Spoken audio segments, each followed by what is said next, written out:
Gonna work on this today. Going to start shaping it and see if I can draw it out a little more and see what we can make of it. It's 7 degrees today. It's going to make it a little more challenging in the shop because the forge tends to keep most of the heat inside it. So we'll see how that goes. And for that reason too, the cold, any thoughts I had of trying the wet hammer and anvil method are kind of out the door because you know, it's like it's supposed to be, I think, 1 degree in the, on Monday or something, a couple days. A couple days ago, it'll be even colder than it is today, and I really don't need a lot of ice in my shop. So, I think we're just going to stick with sand today.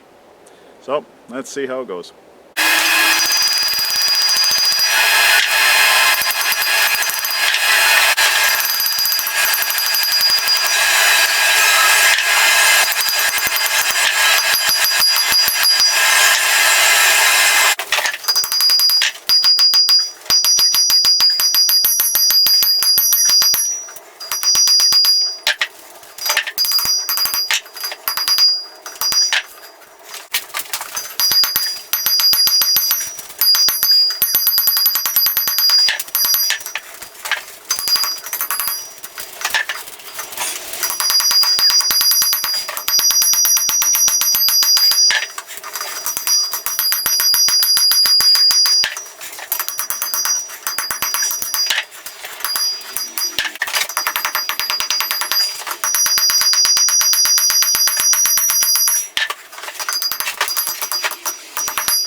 I think we're looking at it being ready now to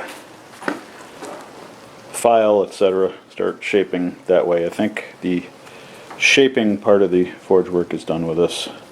Taking it down as much as I feel comfortable with. So, a little over 24 inches.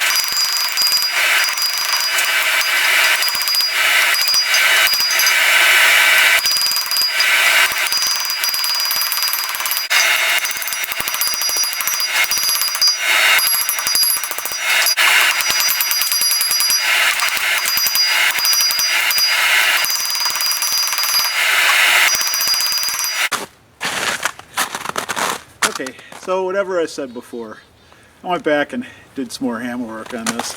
I started out this morning, it was minus 8 degrees. It's balmy minus 4 right now. But got it at the blade and the back, nice and straight. And got it all set, so it's ready now for grinder and file work. So that's what's next.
Note that there are some delamination edges, and actually worse on this side, but they don't go deep, and the dark areas are where I peeled, well, the dark round areas where I peeled off a flake, but the rest of it I think is pretty solid, and we will see it quench, but I don't think it's anything catastrophic, it's just cosmetic.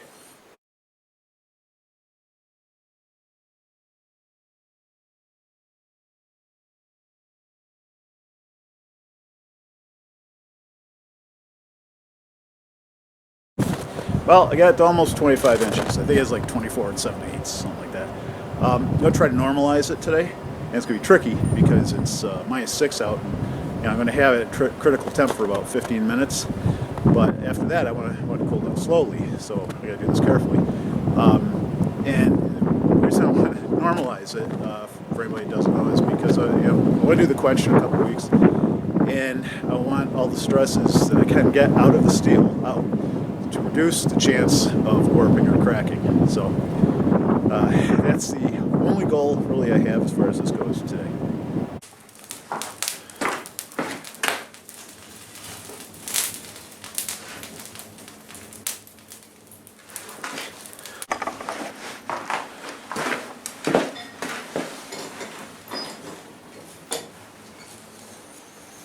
So I'm having to do this very slowly. I move it back and forth, try to keep the heat as evenly as possible. And I start with the tang first because there's a little more steel in the tang and I want it to be a bank of heat when I'm working it through. But also, when it comes time to quench, not today, but when it comes time to quench, the tang will get the least amount of quench. So,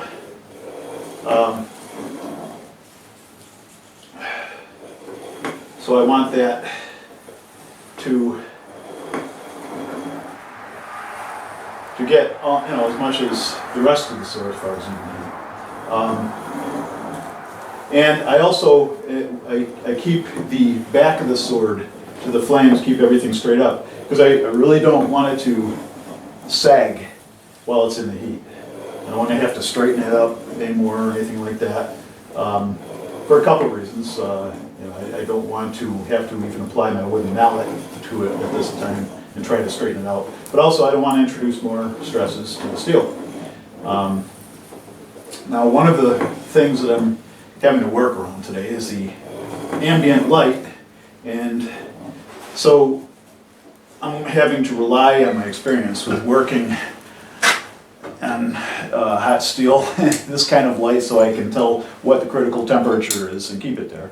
But also the ambient cold outside the forge, every time I pull this out, it's working to cool up down the tang end, so I have to every so often just keep it in there a little longer without moving it back and forth, but not too much because I really want this, I have to be attentive to this being even heat as much as possible. And I have to keep it in here for at least 15 minutes because, as I understand it, it's an hour per inch of thickness of steel, and this is a 1/4 inch thick at the most. So I have to be careful not to heat it up too much, but I have to be careful to keep it at critical temperature for at least 15 minutes.